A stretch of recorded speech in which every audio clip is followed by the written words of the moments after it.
Hi everyone! Tara, magluto tayo ng ulam. Maganda to sa malamig na panahon, lalo na ngayon. Nakita niyo naman, ginisa ko na yung bawang, sibuyas, tsaka yung kamatis. Halu-haluin lang natin hanggang maluto yung mga sangkap. So, dinagdag ko naman yung siling haba, tapos sinap ko lang para maanghang-anghang yung luto natin mamaya. Halu-haluin lang natin hanggang maluto yung mga sangkap natin.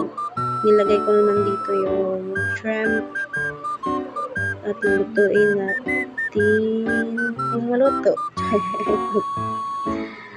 So, lalamihan natin guys kasi ang sarap niya.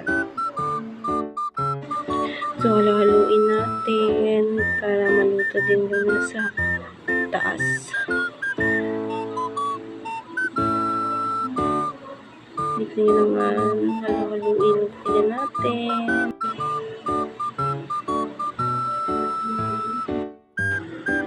Tapos ko naman haluin guys. Nakita nyo naman guys.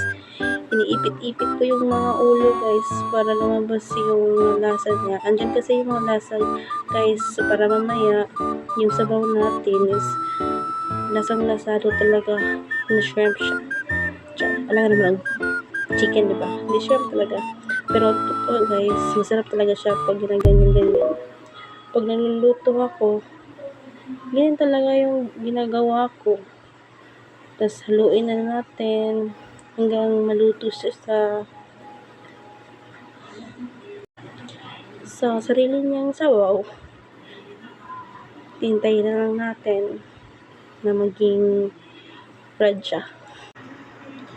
So, yan, red na siya. So, nalagyan ko na siya ng pampalasa para masarap na siya. Tapos, mix na naman natin hanggang maluto. So, ganyan na. So, nalagyan ko siya ng sikwa. Hindi ko lang sure kung anong Tagalog niyan. Basta yung tawag sa amin dito is sikwa. Masarap yan guys sa mga adobo-adobo guys. Ayan, nilagay ko dyan kasi alam ko, sa tingin ko, mas masarap siya. Tsaka healthy pa. Dalawang piraso lang yan guys, pero ang dami na. Parang natatakam na ako sa luto ko. Gutom tuloy ako bigla ulit. So, mix lang natin hanggang maluto sa sarili niyang katas. Char. Tagalog eh.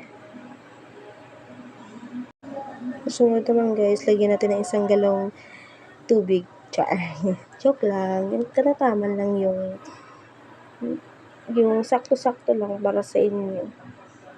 Yung sa tingin mo kung okay na yan, eh, tayo na bahala.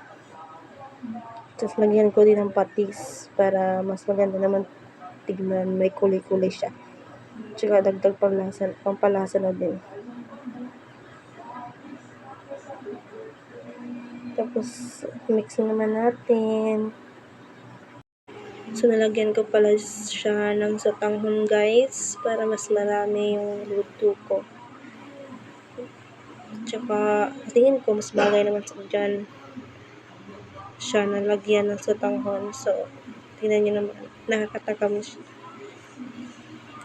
Ang sarap na nun, guys. So, ano na hinihintay nyo? Magluto na din kayo. Bagay ito sa panahon ngayon. Tsaka hindi nyo na kailangan talagang lagyan siya ng maraming pampalasa kasi o sa shrimp na lang, malasang-malasa na siya. So, yun lang guys. So, yan. Finished product. Kain na tayo. Bye-bye. Thank you for watching.